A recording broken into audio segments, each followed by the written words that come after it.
भारत दुनिया का सबसे बड़ा डेमोक्रेसी है और एक डेमोक्रेसी में सबसे इम्पॉर्टेंट रोल प्ले करता है इलेक्शंस। एक इलेक्शन को लेकर के हमारे दिमाग में कई सारे आइडियाज़ आते हैं और उन्हीं में से एक आइडिया आता है वन नेशन वन इलेक्शन, यानी एक देश एक चुनाव। One nation one election. केंद्र ने एक देश एक चुनाव को लेकर कमेटी गठित कर दी है। Here in India, the rumor mills are buzzing. There is talk of one nation, one election. I was not expecting this. अरे हमको क्या मिलेगा 1 इलेक्शन की 10 इलेक्शन। ये इम्पॉसिबल है। अगर ऐसा बिल आता है तो ये अनकॉन्स्टिट्यूशनल होगा। आउटराइट ये कह देना कि एक देश एक चुनाव के हम पक्ष में नहीं। अरे चर्चा तो करो भाई।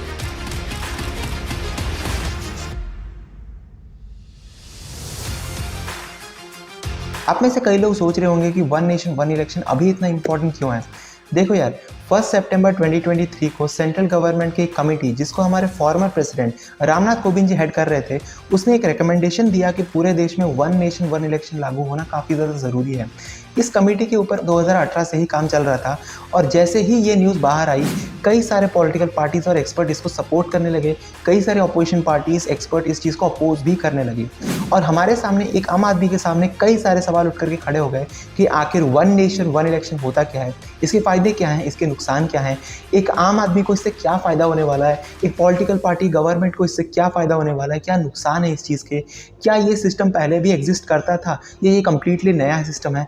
इन चीज़ों के बारे में इस वीडियो में मैं आपको सिंपल लैंग्वेज में, सिंपल भाषा में समझाने की कोशिश करूँगा। सबसे पहले ये जानना ज़रूरी है कि आखिर वन नेशन वन इलेक्शन यानी एक देश एक चुनाव का मतलब क्या होता है। हमारे स्टेट लेजिस्लेटिव असेंबली और लोकसभा के elections completely different time period पे होते हैं। डिफरेंट स्टेट्स के इलेक्शंस डिफरेंट टाइम पीरियड पे होते हैं। किसी का 2020 में हुआ होगा, किसी का 21 में, किसी का 22 में, किसी का 23 में। कोई भी सिंक्रोनाइज वे में नहीं होता है। हर एक टाइम पीरियड अपना अपना 5 साल जब कभी भी खत्म होता है उसके बाद इलेक्शंस कंडक्ट करवाए जाते हैं और ये कंप्लीटली डिफरेंट टाइम पीरियड में होता है। वन नेशन वन इलेक्शन के हिसाब से लोकसभा इलेक्शंस और सारे के सारे स्टेट लेजिस्लेटिव असेंबली के इलेक्शंस कंप्लीटली एक ही बारी में खत्म होंगे। कॉन्स्टिट्यूशन को अडॉप्ट करने के बाद पहला इलेक्शन 1952 के बाद से 1967 तक सारे के सारे स्टेट लेजिस्लेटिव असेंबली और लोकसभा के इलेक्शंस एक साथ होते थे, यानी 1952, 1957, 1962 और 1967 कंप्लीटली एक ही बारी में स्टेट लेजिस्लेटिव असेंबली और लोकसभा के इलेक्शंस एक साथ होने लगे। तो आखिर प्रॉब्लम कहाँ पे आने लगी? 1967 के इलेक्शन के कुछ राज्यों में जैसे कि बिहार में, यूपी में, पंजाब में, यहाँ पर 2 सिनेरियो देखने को मिला। कहीं पर नॉन कांग्रेस गवर्नमेंट बनने लगी, कहीं पर कोएलिशन गवर्नमेंट बनने लगी और यहाँ पर पॉलिटिकल डिस्टर्बेंसेस देखने को मिले। सेकेंडली 1968 में इलेक्शन के एक ही साल के बाद उत्तर प्रदेश में प्रेसिडेंट रूल लगा दिया गया। उस समय की प्राइम मिनिस्टर इंदिरा गांधी जी ने 1971 में ही इलेक्शन कंडक्ट करवा लिया गया था, जिसका शेड्यूल 1972 में था। इन सभी पॉलिटिकल डिस्टर्बेंसेस की वजह से एक नेचुरल प्रोसेस जो कि एक साथ कंडक्ट होता था, ये कंप्लीटली डिस्टर्ब हो गया और हर एक स्टेट का, हर एक लेजिस्लेटिव असेंबली का और Lok Sabha election completely different time period में होना शुरू हो गया। आज का सिनेरियो ये है कि हर 3-4 महीने में एक बार हमको इलेक्शन देखने को मिलता है। कहीं पर कोई स्टेट इलेक्शन होता है, कहीं पंचायत इलेक्शन होता है, जिला परिषद होता है, कहीं पर लोकसभा इलेक्शन चल रहा है। हर एक टाइम पीरियड में 3-4 महीने के ड्यूरेशन के अंदर हमको हर एक स्टेट में इलेक्शन देखने को मिलता है। आप लोग जरूर सोच रहे होंगे कि वन नेशन वन इलेक्शन अभी इंट्रोड्यूस करने का क्या मतलब है, ये मुद्दा अभी उठाने का क्या मतलब है, आखिर गवर्नमेंट चाहती क्या है, आखिर इस चीज़ के बेनिफिट्स क्या हैं। सबसे पहला और सबसे इंपॉर्टेंट बेनिफिट है मॉडल कोड ऑफ कंडक्ट के इफेक्ट को कम करना। आखिर ये मॉडल कोड ऑफ कंडक्ट होता क्या है? देखो यार, ये ऐसे कुछ गाइडलाइंस होते हैं, कुछ रूल्स होते हैं, कुछ कानून होते हैं जो कि हमारे पॉलिटिकल पार्टीज और पॉलिटिशियंस, हमारे नेताओं के ऊपर लागू किए जाते हैं एक पर्टिकुलर टाइम पीरियड के लिए। ये टाइम पीरियड आगे होता कितना है? जिस दिन इलेक्शन कमीशन अपने इलेक्शन की डेट्स अनाउंस कर देती है, तब से लेकर के इलेक्शन के रिजल्ट निकलने तक इस पर्टिकुलर टाइम पीरियड के लिए ये सारे के सारे कानून लगाए जाते हैं। इसमें से सबसे इम्पॉर्टेंट कानून ये होता है कि अगर लोकसभा के इलेक्शंस होने वाले हैं तो फिर सेंट्रल गवर्नमेंट कोई भी इस पर्टिकुलर टाइम में कोई भी नया स्कीम, नया project, developmental project, welfare scheme, कुछ भी नया कुछ भी इंट्रोड्यूस नहीं कर सकती। अगर हम लोग एग्जाम्पल के साथ समझने की कोशिश करें तो 2019 के लोकसभा इलेक्शन में 10 मार्च 2019 जिस दिन हमारे लोकसभा इलेक्शन का डेट अनाउंस किया गया था, उस दिन से लेकर के 23 मई 2019 इस पर्टिकुलर टाइम पीरियड में मॉडल कोड ऑफ कंडक्ट को लागू किया गया था और सेंट्रल गवर्नमेंट इस पर्टिकुलर टाइम पीरियड में कोई भी national highway project, welfare scheme, health care facility कुछ भी नया इंट्रोड्यूस नहीं कर सकती। सिमिलरली अगर हम लोग स्टेट लेजिस्लेटिव असेंबली का एग्जांपल उठाएं तो 29 मई 2023 से लेकर के 13 मई 2023 यानी 1.5 महीने के आसपास कर्नाटका गवर्नमेंट कोई भी नया स्कीम इंट्रोड्यूस नहीं कर सकती। यहाँ पर एक चीज़ आपको ध्यान में रखनी जरूरी है कि स्टेट लेजिस्लेटिव असेंबली के इलेक्शन के टाइम पर सेंटर भी उस स्टेट में कोई भी नया स्कीम इंट्रोड्यूस नहीं कर सकती। यहाँ पर आपको समझने की ज़रूरत है 2.5 महीने सेंट्रल गवर्नमेंट और 1.5 महीने स्टेट गवर्नमेंट, कुल मिलाकर के 4 महीने कोई भी नया प्रोजेक्ट इंट्रोड्यूस नहीं किया जा सकता। इसका रीज़न ये बताया जाता है कि अगर कोई भी नया प्रोजेक्ट इंट्रोड्यूस किया जाता है तो उस टाइम पीरियड में लोग उस पर्टिकुलर पॉलिटिकल पार्टी की तरफ इन्फ्लुएंस हो जाएंगे, उसको वोट देना शुरू कर देंगे और इसके इम्पैक्ट को कंट्रोल करने के लिए हमारे मॉडल कोड ऑफ कंडक्ट को इंप्लीमेंट किया जाता है। तो मॉडल कोड ऑफ कंडक्ट के इफेक्ट को कम करने के लिए वन नेशन वन इलेक्शन काफ़ी इंपॉर्टेंट रोल प्ले कर सकता है। सेकंड इंपॉर्टेंट पॉइंट है इलेक्शन एक्सपेंडिचर, यानी इलेक्शन में होने वाले खर्चे।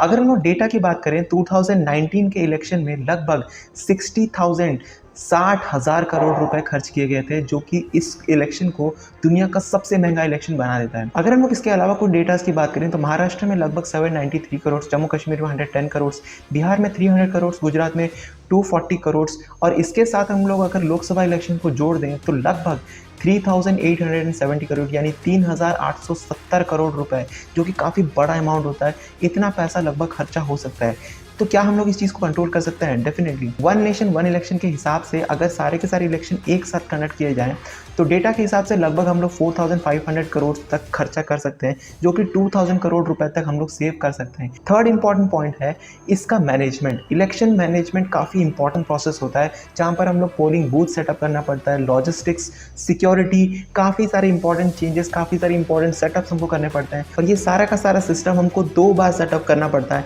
एक स्टेट लेजिस्लेटिव असेंबली के टाइम पे और दूसरा एक जनरल इलेक्शन के टाइम पर।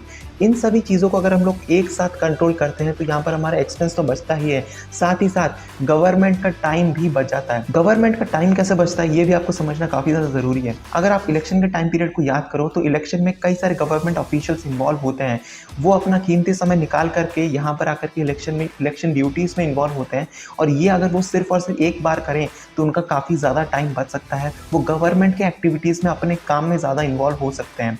इसी चीज़ को हम लोग पॉलिटिकल पार्टीज़ पर भी लागू कर सकते हैं। पॉलिटिकल पार्टीज़ हर एक इलेक्शन के टाइम पीरियड पे अपना बेस्ट देने की, कैंपेन में इन्वॉल्व होने की बहुत ज़्यादा कोशिश करते हैं। प्राइम मिनिस्टर से लेकर के कैबिनेट मिनिस्टर तक, चीफ मिनिस्टर तक, MP, MLA हर कोई अपना बेस्ट देने की कोशिश करता है। पॉलिटिकल पार्टीज़ अपने कैंपेन में, अपने रैलीज़ में हर 3-4 महीने में एक बार इन्वॉल्व होते हैं, जो कि गवर्नमेंट के पॉलिसीज़ को, डेवलपमेंटल प्रोजेक्ट्स को काफ़ी ज़्यादा स्लो कर देते हैं। अगर हम लोग इस टाइम पीरियड को बचा सकें, अगर एक ही बारी में सारे के सारे इलेक्शंस, सारे का सारा प्रोसेस एक बारी में ख़त्म हो जाए तो वो पूरे के पूरे बाकी टाइम पीरियड में अपने काम पर ध्यान दे सकते हैं। इन सभी चीज़ों को ध्यान में रखते हुए वन नेशन वन इलेक्शन काफ़ी ज़्यादा बेनिफिशियल हमको सुनने में लगता है। तो इसके क्या कोई भी नेगेटिव पॉइंट्स नहीं है? क्या इतना ही ज़्यादा अच्छा है? तो पॉलिटिकल पार्टीज इसको अपोज क्यों करते हैं? कई सारे पॉलिटिकल पार्टीज और एक्सपर्ट समझते हैं कि इसके कई सारे नेगेटिव इम्पैक्ट्स भी हो सकते हैं। सबसे पहला पॉइंट है सेंट्रल और स्टेट गवर्नमेंट के एक ही गवर्नमेंट होने के काफ़ी ज़्यादा चांसेस हैं। जो गवर्नमेंट सेंटर में फॉर्म होगी उसके स्टेट गवर्नमेंट में फॉर्म होने के काफ़ी ज़्यादा चांसेस हैं। इसको एक एग्जाम्पल के साथ समझने की कोशिश करते हैं। 2014 के लोकसभा इलेक्शन में बिहार में बीजेपी को 41% वोट्स मिले थे, वहीं पर 2015 में स्टेट इलेक्शन में उसको 36% मिले थे। इसका मतलब क्या हुआ? इस 5% के गैप को हम लोग क्या एज्यूम कर सकते हैं और जिसकी वजह से बीजेपी को काफ़ी ज़्यादा नुकसान सहने को मिला। अगर एक साल पहले स्टेट गवर्नमेंट का इलेक्शन होता है तो हो सकता था कि बिहार में बीजेपी गवर्नमेंट फॉर्म हो जाती है।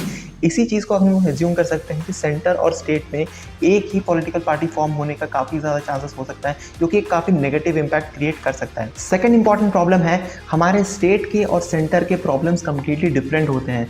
सेंट्रल गवर्नमेंट के जितने भी प्रॉब्लम्स होते हैं वो आके लोकल स्टेट के जितने भी प्रॉब्लम्स हैं वो कम्प्लीटली डिफरेंट होते हैं।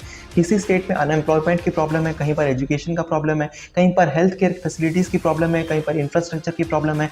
डिफरेंट स्टेट्स के डिफरेंट प्रॉब्लम होते हैं और ये सारे के सारे प्रॉब्लम सेंटर के प्रॉब्लम से डिफरेंट होते हैं। स्टेट के प्रॉब्लम्स और सेंटर के प्रॉब्लम्स को हमको अलग अलग तरीके से डील करना काफ़ी ज़्यादा इंपॉर्टेंट होता है और वन नेशन वन इलेक्शन इस चीज़ को अच्छे तरीके से एडमायर बिल्कुल भी नहीं करता है। थर्ड इंपॉर्टेंट पॉइंट है अगर हम लोग डिफरेंट टाइम पीरियड में इलेक्शन कंडक्ट करवाते हैं तो कॉन्स्टेंटली सेंट्रल गवर्नमेंट अपना बेस्ट देने की कोशिश करती है। अगर हम लोग 5 साल में एक बार इलेक्शन कंडक्ट करवाएंगे तो कई सारे एक्सपर्ट सोचते हैं कि गवर्नमेंट अपना बेस्ट परफॉर्म नहीं करेगी, गवर्नमेंट अपना बेस्ट नहीं देगी, आप लोगों को उतना फ़ायदा नहीं मिलेगा।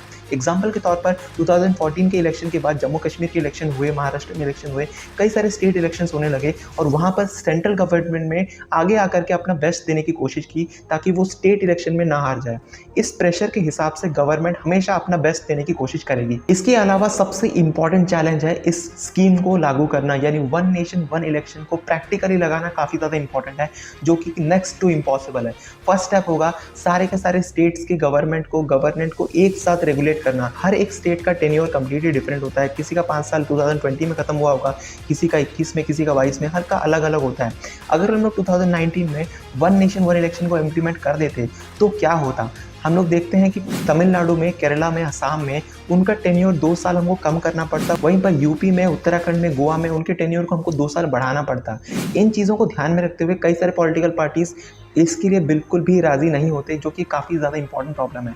और अगर हम लोग एज्यूम करते हैं कि हम लोग वन नेशन वन इलेक्शन लागू कर भी देते हैं, तो अगर सेंट्रल गवर्नमेंट या फिर स्टेट गवर्नमेंट डिसॉल्व हो जाती है, कोई इशू आता है, प्रेसिडेंशियल रूल लग जाता है, तो फिर से ये सारा का सारा सिस्टम फिर से डिस्टर्ब हो जाएगा, फिर से सारा का सारी चीज़ें डिस्टर्ब हो जाएंगी। तो इन पॉजिटिव और नेगेटिव इम्पैक्ट्स को ध्यान में रखते हुए अब ये आपका काम है सोचना कि वन नेशन वन इलेक्शन कितना आपके लिए बेनिफिशियल है।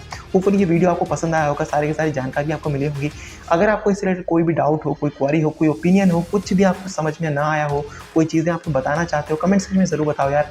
Most welcome. हम सभी चीज़ों के ऊपर अच्छे तरीके से चर्चा कर सकते हैं। आने वाले वीडियोस में हम लोग इसी तरीके से किसी शानदार टॉपिक के ऊपर डिस्कशन करेंगे। तब तक ये चलते हैं। See have a good day and bye.